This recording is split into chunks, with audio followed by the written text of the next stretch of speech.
The quiet before the storm, the Zephyrian armada emerged from hyperspace like a plague of metallic locusts, their biomechanical ships pulsing with an eerie purple glow that had become the harbinger of doom across 23 conquered civilizations. Admiral Vexcar stood in the command chamber of his flagship, the Death's Whisper, his 6 eyes fixed on the blue-green world spinning peacefully below. New Geneva, the humans called it. Soon, it would be nothing more than another asteroid field. In Zephyrian space, Admiral, his tactical officer's chittering voice interrupted his thoughts. We have completed our scan of the system. The humans possess no military vessels of significance. Several mining ships, research platforms, and what appear to be civilian transports. Total defensive capability. Negligible. Vexcar's mandibles clicked in what his species considered amusement. In 6 months, his armada had swept through the outer rim of this galaxy, crushing the Altarians with their crystal weapons, vaporizing the Centauri defense fleet, and watching the mighty Andromedans flee rather than face destruction. Each victory had been easier than the last, each species more pathetic in their attempts at resistance. These humans would be no different. Open a channel to the planet, Vexcar commanded, his voice carrying the authority of a being who had personally ordered the deaths of billions. Let us see what these creatures have to say before we add them to our collection of extinct species. The main display shimmered and revealed a human face. Female by the species' binary classification, with dark hair pulled back and intelligent. Brown eyes that showed no fear. She wore a simple blue uniform with captain's insignia. The nameplate read, E. Vasquez. This is Captain Elena Vasquez of the New Geneva colony, she said calmly, as if she were greeting a trade delegation rather than facing an armada that could glass her world in minutes. I assume you're here to deliver the standard ultimatum? Vexcar. Secondary arms twitched in surprise. Most species begged, threatened, or immediately began surrender negotiations. This human seemed almost bored. You know why we are here? He asked. Admiral Vexcar of the Zephyrian Empire, Vasquez replied, consulting a tablet. Flagship Death's Whisper, command fleet of 847 vessels, including 23 planet killers. You've conquered the Altarian hegemony, the Centauri Republic, and most recently, the Andromedan Collective. Your standard operating procedure is to demand unconditional surrender within 1 solar hour, followed by planetary bombardment if compliance is not achieved. Did I miss anything? The silence that followed was deafening. Around the command chamber, Zephyrian officers exchanged glances of disbelief. How did this primitive human possess such detailed intelligence? You are well informed, Vexcar finally admitted, his voice losing some of its arrogant edge. Then you know the futility of resistance. Surrender now, and your deaths will be swift. Captain Vasquez leaned back in her chair, a slight smile playing at the corners of her mouth. Admiral, I appreciate the offer, truly, but I'm afraid I can't. Except on behalf of humanity. You see, I'm just a colony administrator. Military decisions are above my pay grade. Then summon whoever has authority. Vexcar snarled, his patience wearing thin. Oh, there's no need, Vasquez said pleasantly. Dr. Chun, could you join us? A new figure appeared on screen beside the captain. Asian features, wire-rimmed glasses, and the slightly disheveled appearance of someone who had been working for days without rest. He wore a lab coat stained with what looked like engine grease. Admiral Vexcar, Dr. James Chun said with an absent nod, as if meeting the galaxy's most feared military commander was just another item on his to-do list. Fascinating biomechanical integration your ships display. The energy matrices are particularly elegant. I've been studying your approach for the past 72 hours. Vexcar felt a chill run through his exoskeleton. Studying our approach? Oh, yes. Chun continued enthusiastically. When your scout ships first appeared in our system 3 days ago, we immediately began analyzing your technology. The quantum resonance patterns, the dark matter manipulation, the temporal displacement fields. Remarkable work, really. Of course, once we understood the principles, improving upon them was relatively straightforward. The Zephyrian Admiral's 6 eyes narrowed.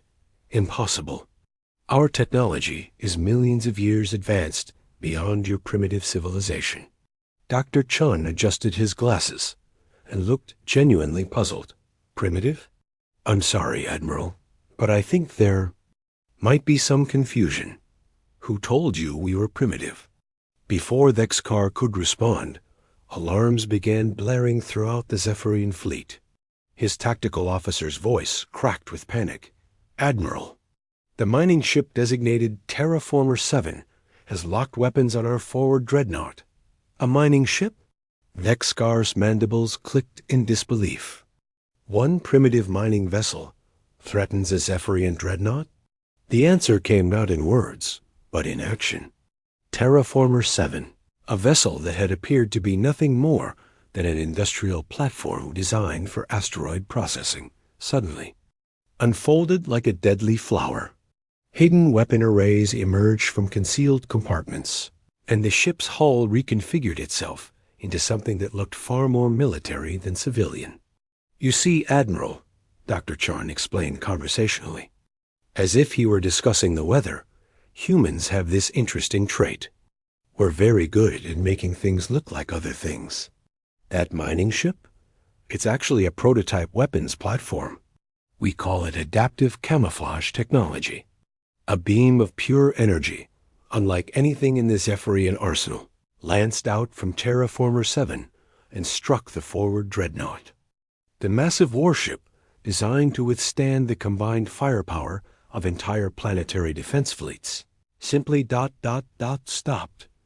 Its lights went out, its engines fell silent, and it began drifting helplessly in space. What have you done? Thexkar demanded, his voice rising to a shriek. Quantum cascade shutdown, Chun replied matter-of-factly. We mapped your energy signatures and created a resonance pulse that temporarily disrupts the quantum bonds, holding your ship's power matrix together. Don't worry, your crew is fine. Life support is on independent systems. They'll just be sitting in the dark for a while. Captain Vasquez leaned forward, and for the first time, her pleasant demeanor showed a hint of steel underneath. Now, Admiral, let's discuss terms. You have approximately 57 minutes and 32 seconds before a very important call comes in. I suggest you use that time to reconsider your position. Terms? Thexkar sputtered. You dare to offer terms to the Zephyrian Empire? Oh, I'm not offering anything, Vasquez clarified. I'm just buying time for the real negotiators to arrive. You see, when your scouts first appeared, we sent a little message. A request for assistance, you might say. Dr. Chun nodded enthusiastically. Quantum entanglement communication is wonderful, isn't it? Instantaneous transmission across any distance. Of course, travel time is still a factor, even with our latest hyperspace drives. Thexkar felt the first real fear he had experienced. In decades, the humans were speaking in riddles, but the implications were becoming terrifyingly clear. What message? What assistance? Commander Sarah Mitchell's voice crackled over the colony's communication system. Admiral, this is Commander Mitchell, new Geneva Defense Coordinator. I have an update on our timeline. The cavalry will be arriving in approximately 55 minutes. Cavalry? Thexkar asked, though he was beginning to suspect he didn't want to know the answer. Captain Vasquez smiled, and this time it wasn't pleasant at all. You conquered 23 civilizations in 6 months, Admiral. That's quite impressive. But you made one critical error in your strategic planning. And that was? You assumed that because you encountered no human military vessels, we didn't have any. Vasquez paused, letting that sink in. Tell me, Admiral, In all your intelligence gathering, did you ever wonder why there are over 3 billion humans scattered across 217 colony worlds, but you've never encountered single human warship? Asterisk. The question hung in the air like a death sentence. Vexcar's tactical displays showed his fleet surrounding one seemingly defenseless human colony, but suddenly the numbers didn't feel as comforting as they had moments before. Dr. Chun looked up from a tablet he'd been consulting. Oh, and Admiral? That call I mentioned? It should be coming through right about ... now. As if summoned by his words, every communication array in the Zephyrian fleet suddenly activated. But instead of the usual tactical chatter, a new voice filled the void. It was calm, professional, and carried an authority that made even Admiral Vexcar's blood run cold. Admiral Vexcar, this is Admiral Rebecca Stone of the Terran Defense Force. We need to talk. The thunder that shook the star space itself seemed to hold its breath as the human fleet emerged from hyperspace. Not the few dozen ships that Admiral Vexcar might have expected from a defensive force, but an armada that defied belief. Hundreds of vessels materialized in perfect formation, each one larger and more advanced than anything the Zephyrian had encountered in their conquest of 23 civilizations. The flagship alone dwarfed Vexcar's Death's Whisper. A massive Dreadnought hung in space like a sword of judgment, its hull bristling with weapons that seemed to bend light around them. Along its side, in letters that glowed with their own inner fire, was written, TDF Retribution. Impossible, Vexcar whispered, his 6 eyes wide with disbelief. Our intelligence showed no human military presence in any system. Admiral Rebecca Stone's voice filled the command chamber with the authority of someone who had never lost a battle. That's because you were looking in the wrong places, Admiral. Humans have a saying, the best defense is a good offense. But we prefer a variation. The best defense is one your enemy never sees coming. On the main display, Admiral Stone appeared in full military regalia. She was older than Captain Vasquez, with silver hair and eyes that held the weight of command. Behind her, the bridge of the Retribution hummed with activity as officers coordinated the movements of the largest human fleet ever assembled. You see, Admiral Vexcar, Stone continued, while you were conquering civilizations and making yourself known throughout the galaxy, we were watching, learning, preparing. Every species you destroyed taught us something about your capabilities. Every world you burned showed us your weaknesses. Vexcar's mandibles clicked nervously. You were using the other species as test subjects? Not intentionally, Dr. Chun interjected from New Geneva. We would have preferred to make contact under peaceful circumstances. But when a hostile force appears in your galaxy and begins systematically exterminating entire civilizations, you adapt your plans accordingly. Commander Sarah Mitchell's voice joined the conversation from the colony's defense center. The Altarians sent us their complete tactical records before their final battle. The Centauri Republic transmitted their entire scientific database. The Andromedans shared their military intelligence before they evacuated. Every species you conquered contributed to our understanding of your capabilities. Contributed? Vexcar. Voice cracked. They are all dead. The Altarians and Centauri. Yes, Admiral Stone acknowledged grimly. But the Andromedans? They're currently resettling in the Vega system under Terran protection. It turns out that when you give people advance, warning and transportation, entire civilizations can disappear very effectively. The implications hit Vexcar like a physical blow. You ... You evacuated them? 47 billion Andromedans relocated in secret over the past 2 months, Stone confirmed. Their cowardly retreat was actually the largest rescue operation in galactic history. We've been building refugee settlements throughout human space while you thought you were winning a war of conquest. Captain Vasquez leaned forward on her screen. You see, Admiral, humans have this annoying habit of refusing to accept genocide as an inevitable outcome. When we heard about your Empire's approach, we started making contingency plans. Dr. Chun adjusted his glasses excitedly. The technological exchange has been fascinating. Alterian crystal matrices, Centauri quantum processors, Andromedan bio-neural networks. We've integrated the best innovations from every civilization you threatened. Our ships represent the combined scientific advancement of 26 different species. Vex Carr looked at his tactical displays with growing horror. The human fleet wasn't just larger than his own. According to his sensors, their technology was centuries beyond anything the Zephyrian Empire possessed. Ships that bent space around them, weapons that existed in multiple dimensions simultaneously, and defensive systems that seemed to violate the known laws of physics. "This is impossible," he muttered. "6 months ago, you were primitives. We had intelligence reports that we carefully crafted," Admiral Stone interrupted. "Every piece of information your scouts gathered was exactly what we wanted you to know. We needed you to believe we were defenseless." Commander Mitchell's tactical display lit up with new information. Admiral Stone were reading massive energy buildups throughout the Zephyrian fleet. It appears they're preparing for battle. "Let them," Stone replied calmly. "Admiral Vex Carr, you're welcome to fight if you choose.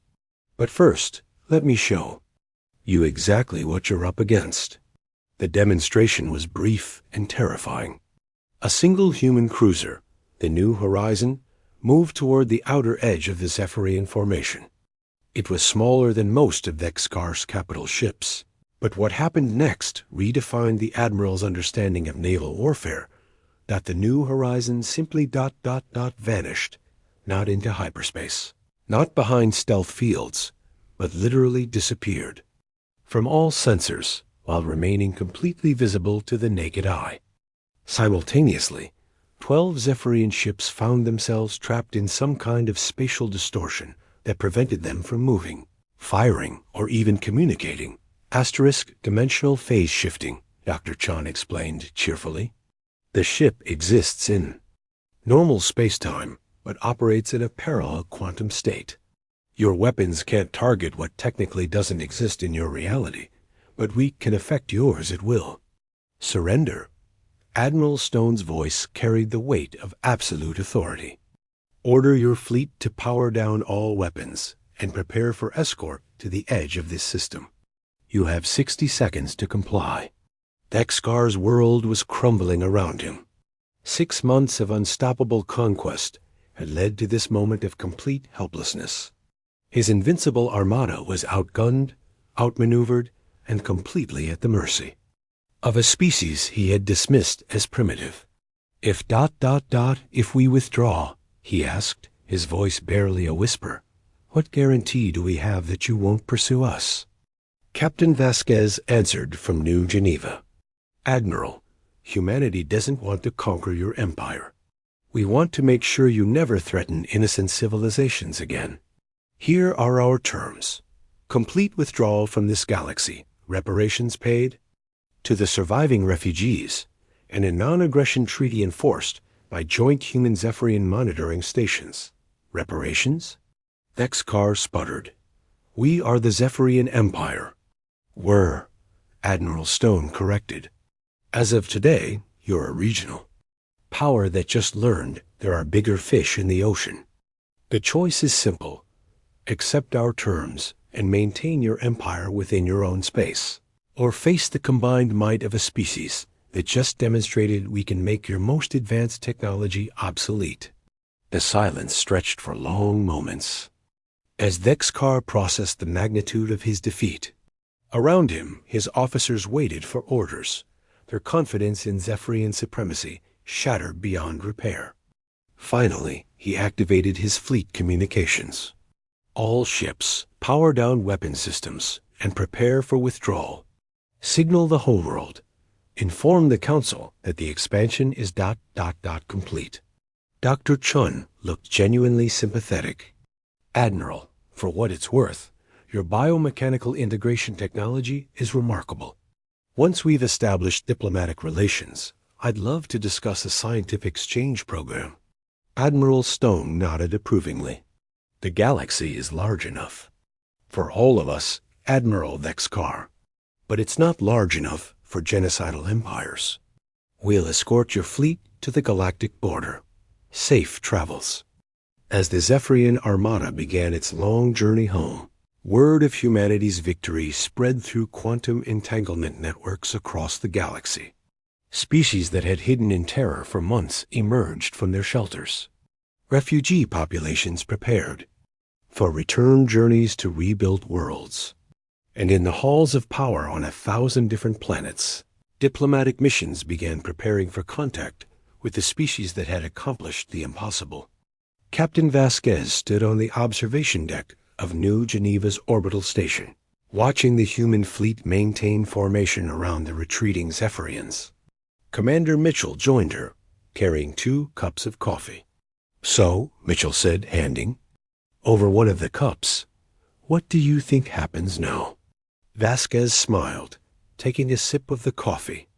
Now we find out if humans are as good at building peace as we are at preparing for war." In the depths of space, the Retribution maintained its vigil, and Admiral Rebecca Stone began composing her report to Earth Command.